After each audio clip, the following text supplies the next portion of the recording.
प्रश्नकाल प्रश्न संख्या 1 श्री प्रदीप पुरोहित।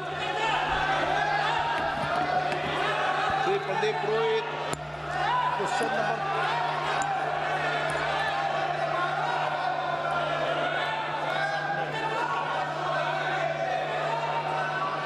नंबर 1।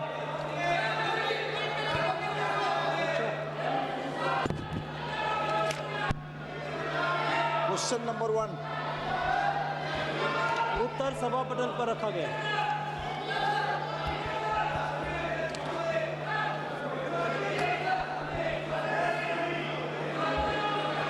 मैं माननीय सदस्यगण प्लीज, अखिलेश जी इनको बिठाइए प्लीज, एक मिनट बैठिए बैठिए, प्लीज सुनिए, बैठिए मणिकम जी बैठिए। माननीय सदस्यगण, ये प्रश्नकाल है और मेरा आग्रह आपसे निवेदन है कि हमें संसदीय परंपराओं को उच्च कोटि बनाने का प्रयास करना चाहिए और प्लीज और ये मिथक तोड़ना चाहिए कि सदन के प्रथम दिन सदन के अंदर व्यवधान पैदा होगा। हमारे प्रयास होना चाहिए कि हम देश की जनता की भावनाओं के अनुरूप, उनकी इच्छाओं के अनुरूप यहाँ सदन में उनकी आकांक्षा रखें, उनकी भावनाओं को अभिव्यक्त करें और महत्वपूर्ण विषय जो देश में घटना घटी है उन पर व्यापक चर्चा और संवाद हो। इस मिथक को तोड़ना ही चाहिए। मेरा आग्रह आपसे, सदन को आप प्रश्नकाल के बाद प्रश्नकाल जो भी विषय होता है प्रश्नकाल के होते हैं, आप नोटिस दीजिए। ये अखिलेश जी आप सभी सदस्यों तक तख्तियां लेके नहीं आए। नो, मैं आपको प्रश्नकाल के बाद सब विषयों पर चर्चा करूं। प्लीज बैठिए बैठिए। नो, ये तरीका उचित नहीं है। सदन के पहले दिन सदन चले, अच्छी चर्चा हो, व्यापक चर्चा हो। मैं सभी सदस्यों को पर्याप्त समय, पर्याप्त अवसर दूंगा। सदन नियमों प्रक्रियाओं से चलता है। प्रश्नकाल के बाद प्लीज बैठिए।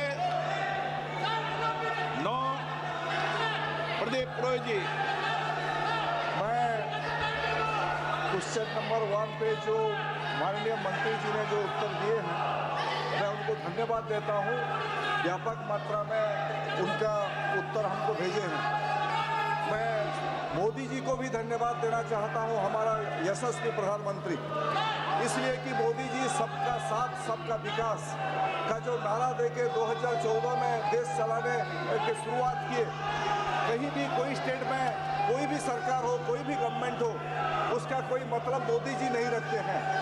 कोई भी 2014 से 2019 तक उड़ीसा में बिजू जनता दल का सरकार था, फिर भी केंद्र सरकार, मोदी जी का सरकार पर्याप्त अर्थ उड़ीसा को दिया था। और इसी बारे में क्वेश्चन नंबर 1 के संदर्भ बारे में मैं ये माननीय मंत्री जी से पूरक प्रश्न ये पूछना चाहता हूँ। माननीय मंत्री जी, चूंकि सरकार खेलो इंडिया और राष्ट्रीय खेल विकास निधि NSDF जैसी मांग आधारित योजनाओं के माध्यम से राज्यों को प्रयासों को सफलतापूर्वक पूरा कर रही है, क्या मंत्री महोदय कृपया यहाँ बताने का कष्ट करेंगे कि इन योजना के अंतर्गत स्वीकृत खेल परियोजना की निगरानी और पारदर्शिता की सुनिश्चित करने के लिए मंत्रालय क्या कदम उठा रहे हैं, विशेषकर उड़ीसा राज्य के प्रसंग में? माननीय मंत्री जी,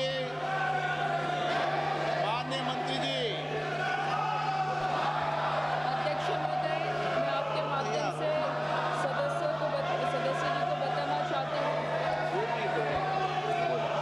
कि उड़ीसा के राज्य में खेलो इंडिया के माध्यम से हमने लगभग 15 जिलों में खेलो इंडिया के सेंटर दिए हुए हैं।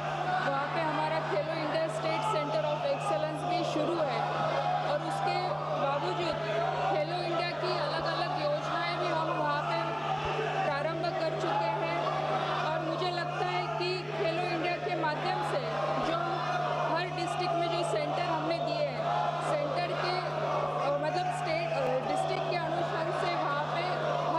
की शुरुआत हो चुकी है और अगर कुछ अलग उनकी अपेक्षा होगी तो हम जरूर पूरी करेंगे। आप ऑपरेशन सिंदूर पर चर्चा